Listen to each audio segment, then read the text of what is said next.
Welcome to Teaching Truth. Confronting difficulty and danger will always be a part of Christian leadership. It will inevitably lead to criticism, misunderstanding, and maybe even worse. It may well cause sleepless nights and tears. It will result in being emotionally drained and pressurize you to the point where you want to resign, retire, or even die. Wise words by the late Reverend Jim Graham of Gold Hill Baptist Church, writing in his book, A Past with a Future. And today, as we continue with our theme of cementing community, we want to consider confrontation. Because in order to cement community, Nehemiah had to exercise confrontation. He had to confront that which was not right. And we read that in the 5th chapter and the 9th verse of the Nehemiah memoirs. In order to cement community, Nehemiah had to confront. Nehemiah was not a leader who swept issues under the carpet. Nehemiah was not a leader who was a shrinking violet. And Nehemiah was not a leader who was afraid of confrontation. Nehemiah put his head and his heart together as he pondered the problem and sought God's direction. Nehemiah got control of his feelings, he got control of his righteous anger and his thoughts so that he could give constructive and wise leadership to the people. Nehemiah decided to call a great assembly. We read that in verse 7 of Nehemiah chapter 5. And he publicly confronted the people whose selfishness had created the difficult and painful situation. There was grievous public sin involving the whole nation, and it demanded public rebuke and repentance. And Nehemiah was a leader who decided to confront the issues head on. When we talk about confronting issues, we're talking about speaking the truth in love. Speaking the truth in love with love and grace, not in a sense of being assertive or aggressive. Because only by doing that, by speaking the truth in love and in grace, and with the aim of restoring that brother or sister, only by doing that will we build healthy community. Only by having that humility and teachability will we ourselves be able to receive truth which is spoken to us. You know, some of the most transformational moments spiritually in my own life have been when I've been confronted by an issue. And when I, in humility and yes, swallowing some humble pie, have had to realize that actually what I'm being confronted with is truth.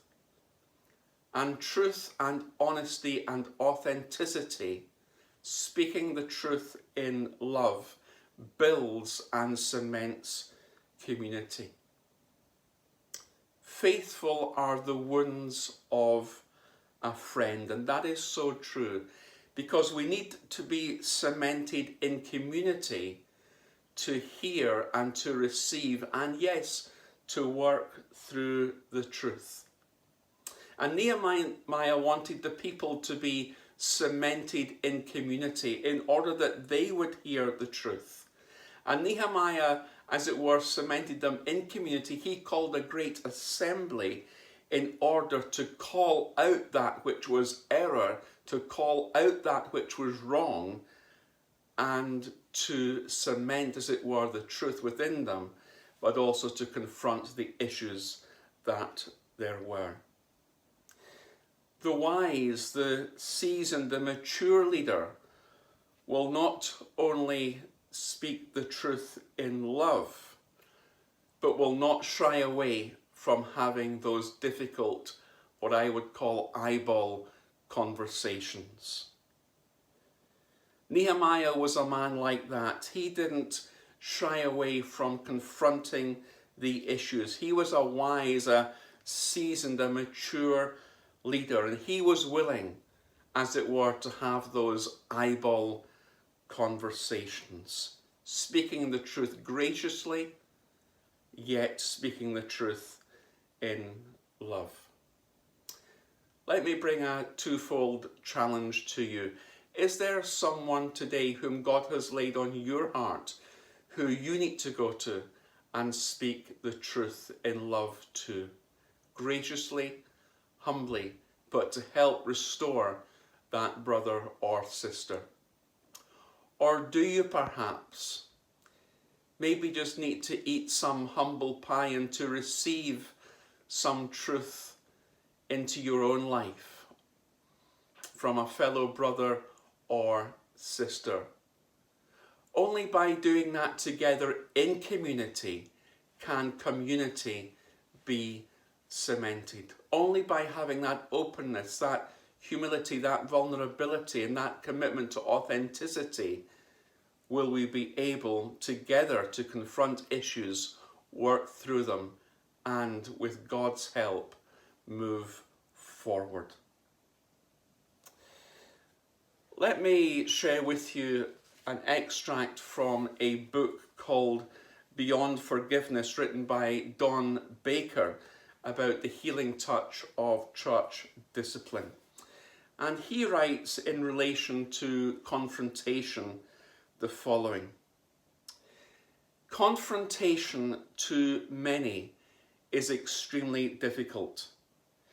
To speak the truth in love to an offending brother requires more than an insensitive accusation, more than a perfunctory rebuke, more than an unsubstantiated assumption.